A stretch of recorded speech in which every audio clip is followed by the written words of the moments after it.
interesting stage in the club's history. What do you see as the priorities for Salthill Devon? I think we need to keep doing the things we've done in the past, Jim. Volunteers are hugely important to us, sponsors are hugely important to us, and we need to continue to develop our own players. Sponsorship you mentioned there is vital. How do you see us doing at the moment?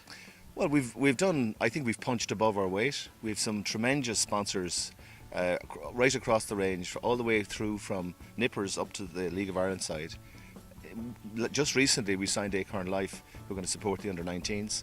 FCS have been a critical sponsor for us. Some of the things they're doing with us, they've been here for about 5 years, Jim. Some of the things they're doing in terms of educational support, we're putting kids through college, guys that mightn't have had the opportunity before, but they're also very good footballers. And the key thing for us, and I bring it back to footballers again, is when you look at the work that's being done here on a Saturday morning, Paul McGee at the moment with the Nippers Academy, and then you look at the League of Ireland side, the under-19 side, it's made up of kids that have started here on a Saturday morning. That's hugely important to us.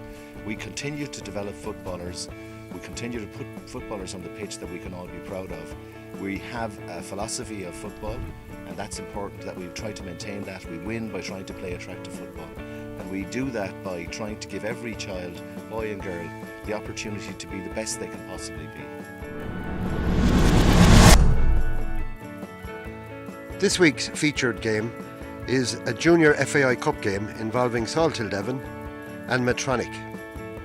And as you can see, it was really one-way traffic. The final score was 2-1, and in fairness, the goal from Medtronic came with the last kick of the game when Salthill were reduced to 10 men because of injury.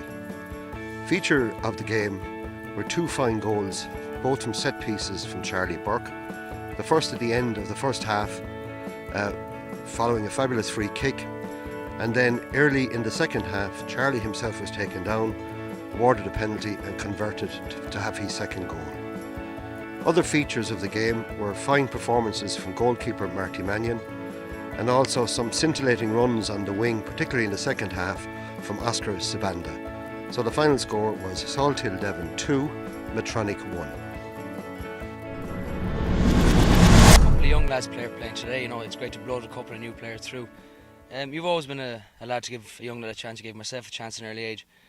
Do you think that's the way forward for the club here? Well, sure, it has to be. If we're not going to give the youth a chance going forward, we stagnate.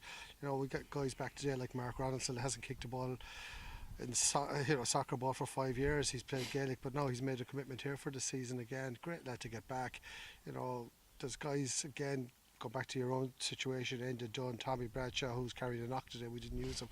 You know, guys coming back, okay, you might be the elder lemon of those few guys I've mentioned. Easy. But we need, we need to have a blend of both youth and a couple of seasoned guys like yourself. You've been there, done it, and it's the way forward for the club because that's the way we develop.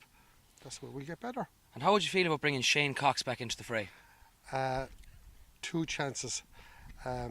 Slim, which is probably the wrong word to be using. Oof, he won't like that. No, but say Shane Cox has served his time as season pro. I believe he's playing out of his skin with the legends, himself and Gilly, I believe, and they're trying to eke their way back into the junior scene with the possibility of getting training with the Aircom League team next January the 15th. I've recommended them very highly to Tony Mannion. Yeah. The Coxie's on the diet again for the 15th year in a row. Yeah. Gilly, I don't think has got the commitment, but he has a chance. And what diet would you recommend Coxie goes on? Or the one he's on every year, the liquid one. Yeah. The liquid one. As for Gilly, I think the Red Bull has to come back into consideration. He's gives him that bit of pace. It has. His performance has deteriorated since.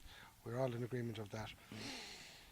And I suppose that's about it, lads. That's all I can get out of Stevie Haynes. He's like bleeding a stone, you know, but sure. Thanks for having us.